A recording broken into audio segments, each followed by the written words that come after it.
नमस्कार, मैं हूं संजय शर्मा। आप देख रहे हैं 4 PM न्यूज नेटवर्क।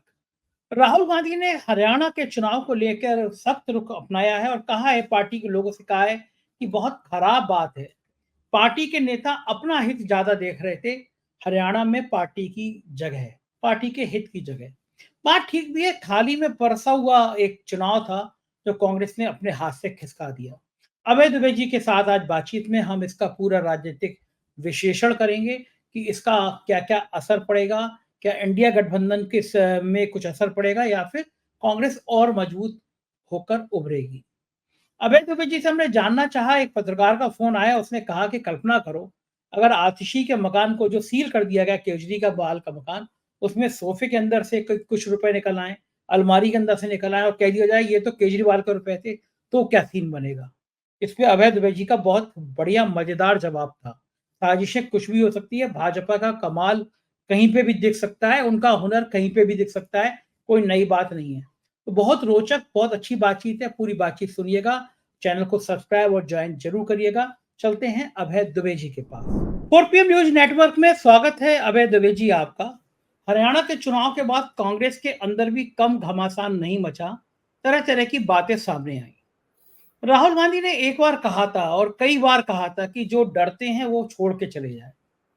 और राहुल गांधी ये बात कई बार कह चुके हैं कि पार्टी सर्वोपरि है, पार्टी के अंदर रह के पार्टी के लिए काम करना चाहिए। लेकिन गाय बगाए कई ऐसे लोग दिखाई दे जाते हैं जो पार्टी से ज्यादा अपना हित देखते हैं। दिन भर कल जो मीडिया में खबरें छपी उसमें यह चला कि राहुल गांधी ने इस मीटिंग में भी कहा, हरियाणा के नेता नहीं बुलाए गए, कहा कि हरियाणा के चुनाव में कई नेता ऐसे थे जो अपना हित ज्यादा देख रहे थे, पार्टी के हित से ज्यादा। तो ये महाराष्ट्र के लिए भी संकेत है, चुनाव होने वाले हैं। महाराष्ट्र के कुछ नेता भी ऐसे हैं जो बड़ बोले बयान देते हैं और उन बयानों पर पार्टी असहज होती है। तो कम से कम अब राहुल गांधी ने एक लाइन खींच दी कि भाई अपना हित बाद में देखना, पार्टी बचेगी तो सबका हित होगा। तो आप क्या लगते हैं, मानते हैं कि इस लाइन के बाद, इस स्टेटमेंट के बाद कांग्रेस के जो नेता इस तरह की बयानबाजी करते हैं, पहले अपना हित देखते हैं, क्या उन पर लगाम लगेगी? महाराष्ट्र के अंदर क्या पार्टी दोबारा से रिचार्ज होके चुनाव की तैयारी में जुट जाएगी, चुनाव में फतेह हासिल करने की रणनीति में जुट जाएगी? क्या लगता है आपको? संजय जी, मैं ये मानता हूं कि पार्टी जितनी बड़ी होगी, जितनी पुरानी होगी और तो उतनी ही ज्यादा उसके अंदर गुटबाजी होगी। भारतीय जनता पार्टी के अंदर भी बहुत गुटबाजी है। कम्युनिस्ट पार्टी जैसा संगठन, सीपीआईएम जैसा संगठन, जब दो राज्यों में उसकी सरकार थी, पश्चिम बंगाल में और केरल में, पश्चिम बंगाल में वो चुनाव नहीं हारते थे कभी भी। तो सीपीआईएम के अंदर बहुत गुटबाजी थी, उनकी पोलित ब्यूरो में गुटबाजी थी, उनकी सेंट्रल कमेटी में गुटबाजी थी। पार्टियों के अंदर गुटबाजी होना एक कोई ऐसी बात नहीं है जो कि नई अनोखी हो। और कांग्रेस की गुटबाजी तो लीजेंडरी है, वो तो जवाहरलाल नेहरू के जमाने में गुटबाजी थी। महात्मा गांधी के मुकाबले, महात्मा गांधी ने जब कहा था कि मेरे उम्मीदवार पट्टाभी सीतारमैया हैं, तो सुभाष चंद्र बोस उनके खिलाफ चुनाव में खड़े हो गए थे और सुभाष चंद्र बोस ने पट्टाभी सीतारमैया को हरा दिया था। तब महात्मा गांधी ने कहा था कि चूंकि मेरा उम्मीदवार हार गया इसलिए मैं इस्तीफा देता हूं। तो ये गुटबाजी तब से चली आ रही है। मेरा कहना यह है, गुटबाजी ये अपने आप में कोई एक समस्या नहीं है। समस्या यह है कि गुटबाजी के रहते हुए भी पार्टियां अपनी चुनावी रणनीति को सफाई के साथ में कैसे लागू करें। जब पार्टी के अंदर गड़बड़ होती है और गुटबाजी जो है वो भीतर घात में बदल जाती है, गुटबाजी जो है वो सैबोटाज में बदल जाती है, तब फिर पार्टी को नुकसान होता है। जैसे उत्तर प्रदेश में भारतीय जनता पार्टी की दुर्गति हुई, वो उनके खिलाफ नाराजगी जनता में तो थी ही, लेकिन अगर पार्टी के अंदर इतनी गुटबाजी नहीं होती और इतना भीतरघात नहीं होता उनकी पार्टी में, हर आदमी बाद में आरोप लगा रहा था एक दूसरे के ऊपर तुम गद्दार हो, तुम गद्दार हो, मतलब एक दूसरे को सब गद्दार कह रहे थे। अगर ये स्थिति नहीं होती वहां पर, तो हो सकता है कि नुकसान होता भाजपा को, लेकिन इतना बड़ा नुकसान शायद नहीं होता।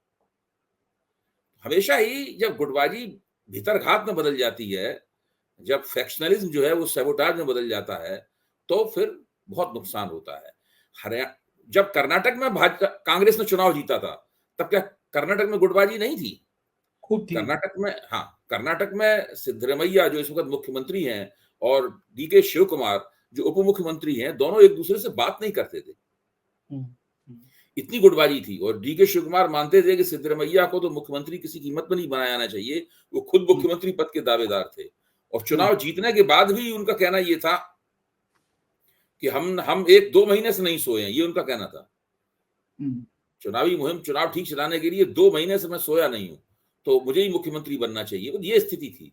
लेकिन आला कमान उन दोनों को ये समझाने में कामयाब रहा और उन दोनों की समझ में भी आ गई कि भाजपा के खिलाफ काफी एंटी इनकम्बेंसी है कर्नाटक में, ये एक भ्रष्ट सरकार है। अगर हम प्रचार करेंगे एकता बद्ध होकर की भ्रष्ट सरकार है, तो जनता की फौरन समझ में आ जाएगा। इसलिए उन्होंने 40% सरकारा का प्रचार किया और देखते देखते पत्ता पत्ता बूटा बूटा कर्नाटक का जो है वो भाजपा के खिलाफ हो गया। तो अब उन्होंने कहा ठीक है, हम चुनाव जीत लेते हैं, बाद में हम निपटेंगे, अपने आपस में निपटेंगे। आप हिमाचल प्रदेश को देखिए, हिमाचल प्रदेश में वीरभद्र सिंह का परिवार, सुक्खू, कई कांग्रेस के अंदर कई गुट थे, वो गुट आपस में लगातार संघर्षरत थे। लेकिन उनकी ये समझ में आ गया कि अगर इस वक्त भाजपा के खिलाफ नाराजगी है, तो हम अगर एकताबद्ध होकर लड़ेंगे तो चुनाव जीत जाएंगे, फिर सत्ता का कोई ना कोई हिस्सा सभी को मिलेगा। कोई मुख्यमंत्री बनेगा तो कोई उप मुख्यमंत्री बनेगा तो कोई गृह मंत्री बनेगा, सभी लोग सत्ता का लाभ उठाएंगे। तो वो कर गए। अच्छा, सबसे ज्यादा चुनाव जीतने की संभावना हरियाणा में थी। आज की तारीख में भी भारतीय जनता पार्टी के प्रवक्ता और उसके जानकार और उसके पैरोकार कहते हैं कि जीतने की स्थिति में तो कांग्रेस ही थी। ऊपर कुछ भी कहते रहे, अब अंदर बातचीत कीजिए, सब लोग कहते हैं कांग्रेस ही जीतने की स्थिति में थी। लेकिन वहां के जो गुट थे, उन गुटों ने इस बात की कोई परवाह नहीं की। उन्होंने कहा कि नहीं, हम चुनाव, ऐसी परिस्थिति बना दी, इससे चुनाव ही हार गए और काफी बुरी तरीके से हार गए सीटों के लिहाज से अगर देखा जाए तो राहुल गांधी ने जो कहा है कि इसमें पार्टी का किसी को ख्याल नहीं था, नेता लोग सब अपने अपने स्वार्थ के लिए काम कर रहे थे, उन्होंने बिल्कुल सही कहा है। लेकिन यहाँ पे थोड़ा सा राहुल गांधी को भी देखना पड़ेगा अपनी तरफ। उन्होंने, जो नेता लोग अपने स्वार्थ के लिए जो काम कर रहे थे, वो उसको रोक पाने में कामयाब क्यों नहीं हुए? वो एक ऐसी युक्ति क्यों नहीं खोज पाए कि नेता लोग अपने स्वार्थ के लिए काम ना करें, एक जीती जिताई बाजी को वो हाथ से ना निकलने दें। या राहुल गांधी ने कोशिश की तो उन्हें अपनी कोशिश में बड़ा भरोसा था कि हमारी कोशिश कामयाब हो जाएगी। भाई, एक मंच से उन्होंने कहा भी था राहुल गांधी ने कि ये सरकार सबकी सरकार होगी, साफ था, ये केवल जाटों की सरकार नहीं होगी। लेकिन आप ये देखिए कि ये जो आपके उड़ीसा वाले धर्मेंद्र प्रधान हैं और त्रिपुरा वाले विप्लव देव हैं, इन दोनों ने मिलकर योजना बनाई कि किस तरीके से ये प्रचार किया जाए कि कांग्रेस का मतलब है भूपेंद्र सिंह हुड्डा का परिवार और जाट वोट। ये उन्होंने प्रचार किया और वो अपने इस प्रचार को जनता के गले उतारने में, बहुत वोटरों की बड़ी संख्या के गले उतारने में वो कामयाब रहे। दूसरी चालाकी भाजपा ने यह की कि उन्होंने बिल्कुल इसका कोई शोर नहीं होने दिया। और मैं ये मानता हूं कि चुनाव जिस दिन वोट पड़े थे उसके करीबन शायद 1 हफ्ते पहले या उससे भी कम 4-5 दिन पहले बदलना शुरू हुआ। तब लोगों ने मन बनाया कि हमें वोट देना है। खासतौर से ओबीसी समाज ने मन बनाया, दलित वोटरों के एक बड़े हिस्से ने मन बनाया, और जो भाजपा के अपने वोटर जो थे, जिसके बारे में हम लोगों को उम्मीद थी कि ये भी भाजपा से छिटकेंगे, उन लोगों ने भी मन बनाया। फिर वो 4 तारीख को वोट डालने के लिए गए, 4 या 5 तारीख को वोट पड़े थे शायद, हाँ 5 तारीख को वोट है, 5 तारीख को, हाँ 5 तारीख को वोट डालने गए और उन्होंने बड़े पैमाने पर भारतीय जनता पार्टी के लिए वोट कर दिया। तो ये जो हुआ, इसको समझ पाने में कांग्रेस के रणनीतिकार नाकाम रहे। मैं ये मानता हूं कि कांग्रेस, केवल जो लोग चुनाव में पार्टी थे, यानी चुनाव में जो चुनाव लड़ रहे थे, जैसे कुमारी सैलजा, सुरजेवाला और हुड्डा, ये तो चुनाव लड़ रहे थे, तो उनकी तो बात छोड़ दीजिए, चुनाव लड़ रहा था उसकी ज्यादा कुछ समझ में नहीं आता है। लेकिन कांग्रेस के अपने पर्यवेक्षक तो होंगे वहां पर, आला कमान की तरफ से तैनात किए हुए लोग तो होंगे जो देख रहे होंगे कि भाई आला कमान ने जो रणनीति बनाई थी वो जमीन पर उतर रही है, उतर रही, या ये काम भी उन्होंने हुड्डा को दे दिया था, ये सवाल है। भाई पूछना ये चाहिए राहुल गांधी को कि जिन लोगों के जिम्मे हरियाणा का चुनाव दिया गया था, वो लोग क्या कर रहे थे? वो जमीन पर जब ये परिवर्तन हो रहा था तो उस परिवर्तन को देख पाने में समर्थ क्यों नहीं हुए? आप भूपेंद्र, क्यों आखिरकार जो व्यक्ति चुनाव नहीं लड़ रहा है उसको चुनाव का इंचार्ज क्यों बनाया जाता है? इसीलिए बनाया जाता है कि वो जरा थोड़ा सा एक हाथ पीछे खड़ा होकर, एक हाथ दूर खड़ा होकर सारी परिस्थिति का आकलन करता है, देखता है। हाँ, वो किसी गुट में नहीं होता, वहां के उस प्रदेश का होता ही नहीं है, वो तो बाहर से बुलाया जाता है। तो ऐसा आदमी कौन था कांग्रेस की तरफ से, सवाल इस बात का है। जिस तरीके से धर्मेंद्र प्रधान और विप्लव देव जो भूमिका भाजपा की तरफ से निभा रहे थे, कांग्रेस की तरफ से वो वाली भूमिका कौन निभा रहा था? सवाल ये है, उसका गिरेबान पकड़ के पूछा जाना चाहिए कि भैया तूने क्यों नहीं देखा, ये जो परिवर्तन हुआ, तूने चेतावनी क्यों नहीं दी कि ये गड़बड़ हो रहा है, ये पूरा जाट बनाम गैर जाट हुआ जा रहा है, ये देख पाने में वो व्यक्ति नाकाम क्यों रहा? क्योंकि वही व्यक्ति तो राहुल गांधी को बताता कि ये हो रहा है। बिल्कुल सही बात। दूसरी बात अभय जी, मैं ये जानना चाह रहा हूँ कि एक बयान आता है, जैसे मध्य प्रदेश का चुनाव था, कमलनाथ का बयान आ गया, कौन अखिलेश वखिलेश, दीपेंद्र हुड्डा का बयान आ गया, यहाँ समाजवादी पार्टी के कोई जनाधार नहीं है। सीएनटीएस का आंकड़े एक बड़े पत्रकार ने ट्वीट किया, उसने लिखा है कि किस जाति के कितने वोट गए। उसमें जो वोट प्रतिशत है वो कांग्रेस को यादव वोट 25% और भाजपा को 62%। कांग्रेस के तरफ से यादव मतदाता काफी सीटों पर प्रभावशाली हैं। अदर बैकवर्ड 32% कांग्रेस को, 47% बीजेपी को। जाटा वोट जरूर कांग्रेस को ज्यादा मिले, और 50 और 35, और अदर शेड्यूल कास्ट 33% कांग्रेस और 45% हो। लेकिन मैं खास तौर से बात करना चाहूंगा, Yadav 25% Congress, 62% BJP, other OBC 32% Congress. तो ताज्जुब है संजय जी कि कांग्रेस को 25% ज्यादा वोट कैसे मिल गए? अगर कांग्रेस को 25% ज्यादा वोट मिल गया है, देखिए दक्षिण हरियाणा का एक बड़ा इलाका अहीरवाल कहलाता है, हाँ, वो यादव लैंड है, यादव पट्टी है पूरी की पूरी। तो वो जो यादव पट्टी है, वो यादव पट्टी पिछले करीबन 20 साल से लगातार भारतीय जनता पार्टी की समर्थक है। ये वो यादव नहीं है जो उत्तर प्रदेश में अखिलेश जी के नेतृत्व में भाजपा के खिलाफ लड़ते हैं, या तेजस्वी यादव, लालू यादव के नेतृत्व में बिहार में भाजपा के खिलाफ लड़ते हैं। ये दूसरे तरह के यादव है। ये यादव आपको बहुत ज्यादा पढ़े लिखे मिलेंगे, आपको घरों घरों में इंजीनियर, डॉक्टर, बहुत मतलब लोग मिलेंगे। वैसे योगेंद्र जी रेवाड़ी के रहने वाले हैं, हमारे मित्र योगेंद्र यादव, वो भी उसी इलाके के यादव हैं। अब योगेंद्र जी की परिवार में देखेंगे तो आप देखेंगे बहुत लोग, योगेंद्र जी खुद प्रोफेसर हैं, बहुत लोग MBBS मिलेंगे आपको। तो वो उत्तर प्रदेश और बिहार का जो यादव समाज है, उससे भिन्न किस्म का समाज है। उनका एक राज परिवार भी रहा है, उनका एक रियासत भी रही है। तो हरियाणा के पहले मुख्यमंत्री भी यादव थे, राव वीरेंद्र सिंह जो थे वो यादव थे, मतलब तो तब से अहीरवाल की आत्म छवि ये बन गई है कि भाई हमको ही मुख्यमंत्री पद मिलना चाहिए। और वो भारतीय जनता पार्टी का लंबे अरसे से समर्थक है। एक जमाने में कांग्रेस का हुआ करता था, लेकिन अब तो लंबे अरसे से भाजपा का समर्थक है। तो उसमें अगर यादवों के 25% वोट मिल गए कांग्रेस को, तो मैं समझता हूँ बहुत ताज्जुब है, वो कांग्रेस को मिलने वाले थे नहीं। मैं आपको बताऊं कि अखिलेश भी जाते हैं वहां प्रचार करने के लिए, और तेजस्वी यादव को भी बुला लिया जाता प्रचार करने के लिए, तब भी कोई ज्यादा खास फर्क पड़ने वाला था नहीं। खास फर्क केवल तभी पड़ता जबकि उन यादवों में से किसी एक बड़े नेता को यह एहसास होता कि सत्ता में उसकी भी भागीदारी होने वाली है। देखिए आजकल जमाना ये नहीं है कि आप किसी की खूबसूरती की तारीफ करके नहीं उसे पटा सकते राजनीति में। आप आप बड़े विद्वान हैं, आप बहुत अच्छा भाषण देते हैं, वाह वाह आपका क्या कहना, आप तो बहुत बड़े नेता हैं, ये कहने से वो आपके पक्ष में नहीं आएगा। वो अकेले आ गया तो उसके साथ उसकी समुदाय के वोटर नहीं आएंगे।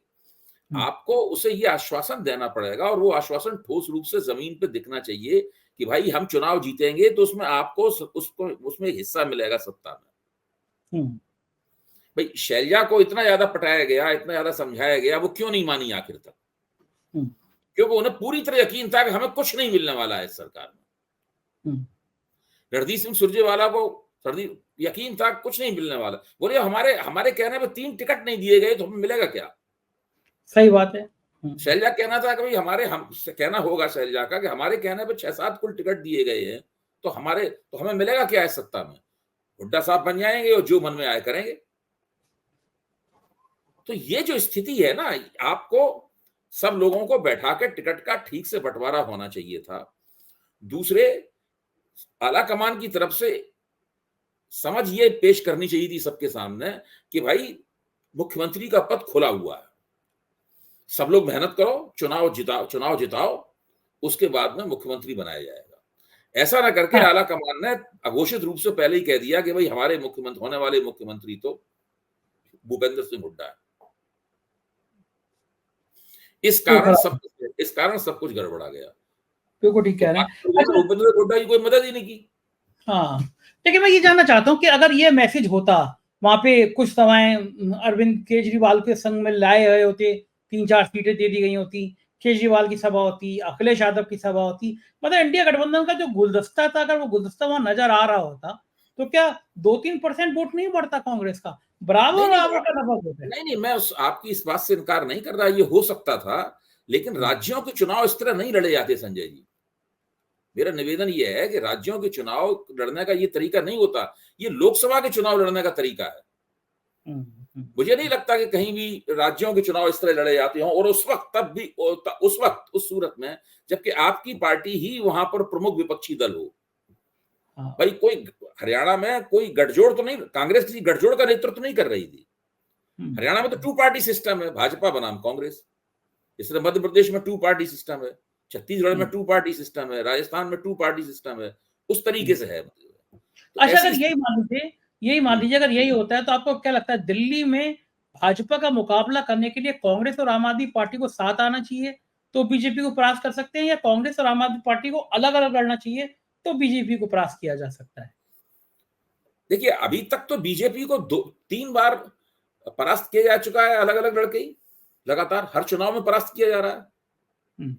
उससे पहले कांग्रेस बिना किसी से गठजोड़ किए हुए बीजेपी को परास्त करती थी। दिल्ली की स्थिति अलग है इन राज्यों से। दिल्ली में भाजपा का वोट एक जगह ठिठका हुआ है। दिल्ली में पिछले 45-50 साल से भाजपा का वोट एक जगह ठिठका हुआ है, वो उस जगह से बढ़ने के लिए तैयार नहीं है। भाजपा ने ऐसी कोई कोशिश भी नहीं की कि हमारा वोट बढ़े। भाजपा ने अपना कोई नेता भी नहीं बनाया। जनसंघ के जमाने के 2-3 नेता थे, उसमें एक थे मदन लाल खुराना और दूसरे थे साहब सिंह वर्मा। उन दोनों नेताओं को एक एक बार मुख्यमंत्री बनने का मौका मिल गया।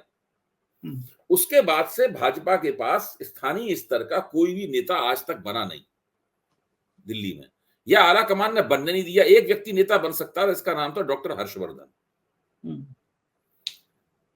डॉक्टर हर्षवर्धन नेता बन सकता था, क्योंकि डॉक्टर हर्षवर्धन के नेतृत्व में 2013 में भारतीय जनता पार्टी ने 31 सीटें प्राप्त की थी। वो बहुमत से थोड़ी ही दूर रह गए थे। अगर उस वक्त हर्षवर्धन के नेतृत्व में भाजपा ने तय किया होता कि हम हर कीमत पर सरकार बनाएंगे, हम एक गठजोड़ सरकार बनाएंगे, अकेले सरकार नहीं बनाएंगे, तो फिर आम आदमी पार्टी और कांग्रेस के नेतृत्व में वो पहली वाली सरकार नहीं बनती, जो कि महीना 1.5 महीना ही चली थी केवल। तो उसके बाद विधानसभा सस्पेंडेड एनिमेशन में चली गई। तो मेरा कहना यह है कि दिल्ली में तो मुझे नहीं लगता कि किसी भी तरीके से कोई पार्टी किसी से कोई गठजोड़ करेगी। तीनों पार्टियां अलग अलग चुनाव लड़ेंगी, और एक बार फिर आम आदमी पार्टी की कोशिश होगी कि कांग्रेस की एक भी सीट ना आने पाए। क्यों कांग्रेस ने अगर ऐसा प्रदर्शन किया जो उसकी सीटों के कन्वर्जन की तरफ वो बढ़ने लगी, यानी उसका वोट 15 से 20% के आसपास हो गया, बिना इसके सीटों कन्वर्जन तो नहीं होता है, तो फिर कांग्रेस की सरकार भी नहीं बनेगी, आम आदमी पार्टी की भी नहीं बनेगी, फिर वहां भाजपा की सरकार बनेगी। दिल्ली की स्थिति है, बड़ा टिपिकल हो जाएगा। अच्छा, ये संसद दिल्ली के अंदर जो त्रिकोणात्मक मुकाबला है, वो उस त्रिकोणात्मक मुकाबले को आम आदमी पार्टी कोशिश करके सीधे मुकाबले में बदल देती है, और जो तीसरा पक्ष होता है वो 5-7-8% वोट लेकर कोने में सिमट जाता है। इसका नाम कांग्रेस है, इसलिए एक भी सीट नहीं मिलती। अच्छा, मान लीजिए अगर कांग्रेस और आम आदमी पार्टी एक साथ मिलकर लड़े, तालमेल के संग लड़े, तो क्या स्थिति बनेगी? मुझे नहीं लगता कि वो एक साथ मिलकर लड़ना चाहेंगे। ओके। हाँ, क्योंकि जैसे ही इंडिया लोकसभा का चुनाव हुआ, आम आदमी पार्टी ने अपनी तरफ से गठजोड़ तोड़ दिया। हरियाणा में कांग्रेस ने गठजोड़ तोड़ दिया अभी तुरंत। हरियाणा में दोनों के बीच में गठजोड़ कराने की राहुल गांधी ने कोशिशें की, अरविंद केजरीवाल भी इस पक्ष में थे, लेकिन स्थानीय नेताओं ने होने नहीं दिया गठजोड़ वहां के। इस मामले में सब नेता एक थे हरियाणा में कांग्रेस के, कि आम आदमी पार्टी से गठजोड़ ना हो जाए। इसमें सुरजेवाला और शैलजा और भूपेंद्र सिंह हुड्डा इस बात पे एकमत थे कि आम आदमी पार्टी को हम कोई सीट नहीं देंगे। एक साथ आ गए। अच्छा, बड़ी मजेदार, मुझे दिल्ली के एक पत्रकार साथी ने फोन किया और उन्होंने कहा कि बंगला सील हो गया है, आतिशी वाला, मुख्यमंत्री वाला। तो जिस तरह अखिलेश यादव का जो बंगला खाली कराया गया है, अभय जी बहुत मजेदार किस्सा मैं अपने दर्शकों को बता दूं कि जब अखिलेश यादव का बंगला खाली कराया गया तो पता नहीं मेरे दिमाग में क्या सूझी। मेरा फोटोग्राफर है सुमित कुमार, मैंने उससे कहा कि अखिलेश जी के बंगले को फोटोग्राफी पूरी करके और वीडियो बना लेना। तो उसने कहा भी मतलब सबने कहा कि अब तो बंगला खाली हो चुका है। मैं कहा तब भी देखेंगे कि कैसा है। मैंने अभय जी पूरे जब खाली हुआ तो मैंने पूरे फोटो खिंचाए उसके, पूरा वीडियो बनवाया। अगले दिन से अभियान चल गया कि अखिलेश जी अपने टोटी चुरा के ले गए। बड़ा भयंकर अखिलेश पे हमला हुआ। आज तक उनके ऊपर टोटी को लेके आरोप लगाते रहते हैं। जब दिल्ली के बड़े-बड़े नेताओं ने बीजेपी ने प्रेस कॉन्फ्रेंस करी कि साहब टोटी चोरी हो गई, तोड़-फोड़ हो गई, तो हमने अपने अखबार में फुल पेज छापा। बल्कि मैं तो ये मानता हूँ जो बीजेपी की सरकार ने मुझ पे कार्रवाइयाँ कराई वो शायद उसका रिएक्शन था। मैंने फुल पेज छापा कि ये झूठ बोल रहे हैं। ये रहे फोटोग्राफ मकान खाली करने के बाद और मेरे कैमरे में यानी सुमित के कैमरे में डेट भी पड़ी हुई है, टाइम भी पड़ा हुआ है। कोई भी आके चेक कर ले। इसमें सब टोटी भी लगी हुई है, सब जगह ठीक-ठाक भी है। और जैसे ही मैंने छापी तो अखिलेश जी ने प्रेस कॉन्फ्रेंस करी, तमतमाए हुए थे। उन्होंने सुमित का नाम लिया और कहा कि वही शुक्रिया अदा करना चाहूँगा कम से कम। आज ये सच तो सामने आया और वो हमला उस समय खत्म हो गया। तो उन पत्रकार महोदय ने मुझे याद दिलाई कि जिस तरह अखिलेश यादव का बंगला खाली करने के बाद बीजेपी ने प्लानिंग के तहत तोड़फोड़ कराई, उन्होंने सीधा आरोप लगाया। जिस तरह तेजस्वी के बंगले को लेके आरोप लग रहे हैं, लगातार हो रहे हैं। बोले कहीं ऐसा ना हो कि बंगला सील हुआ है और 4 दिन बाद आतिशी का सोफे के अंदर से कुछ नोट निकल आए।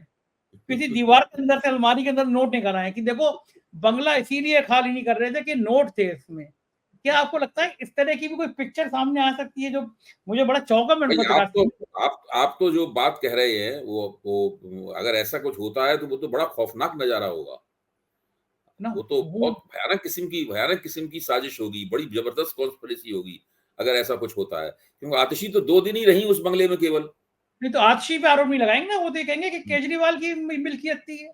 वो जो सोफे के अंदर से कुछ निकलता है या केजरीवाल की मिल्कियत थी, लेकिन केजरीवाल तो बंगले अखबार तो टीवी पे आया था। केजरीवाल बंगले की चाबी जो है ना, जो बंगले का जो केयरटेकर या जो भी वहां पे सरकारी अमला था उसको सौंप के चले गए थे। हाँ, सही बात है। अगर नोट होता तो थोड़ी ना छोड़ के चले गए होते। वो नोट वहां छोड़ के क्यों जाएंगे केजरीवाल सही वहां बात पे? है। जो उनको क्या पता था कि आतिशी को बंगला मिलेगा, किसी और को मिलेगा। हाँ, नहीं ये तो बेकार की बात है। हालांकि होने के लिए राजनीति में कुछ भी हो सकता है, और जिस स्तर की आजकल राजनीति हो रही है, अब आप देखिए जो भी हो, भाजपा को पसंद हो पसंद ना पसंद हो, जो हमारे लेफ्टिनेंट गवर्नर साहब हैं उनको पसंद हो या ना पसंद हो, आतिशी एक चुनी हुई मुख्यमंत्री हैं। मुख्यमंत्री हैं। उनको मुख्यमंत्री पद की शपथ स्वयं लेफ्टिनेंट गवर्नर ने दिलाई है। उनके मुख्यमंत्री पद के ऊपर राष्ट्रपति की मोहर लगी हुई है।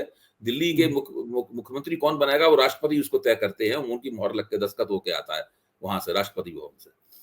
तो भले ही हो सकता है, मुझे पता नहीं वस्तु स्थिति क्या है, हो सकता है कि अलॉटमेंट की कार्रवाई 100% पूरी ना हुई हो, उसके अंदर कोई एक आवंटन की कार्रवाई कुछ एक थोड़ी मोटी कसर रह गई हो, लेकिन वो एक मुख्यमंत्री है। वो बंगले में मान लीजिए चली गई थी है, तो इन लोगों को इतनी न तमीज है, न कोई शिष्टता है, न कोई किसी किस्म की उदारता है, कुछ नहीं है।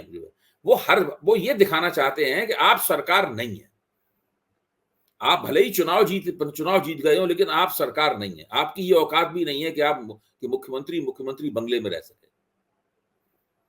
ये दिखाना चाहते हैं, इसलिए ये सब किया गया। कैसे विपक्ष को ज्यादा से ज्यादा अपमानित किया जाए, कैसे विपक्ष को लगातार नीचा दिखाया जाए, विपक्ष को जेर किया जाए, उसका मनोबल तोड़ा जाए, ये दिखाना चाहते हैं। इसलिए हुआ है सब कुछ ये।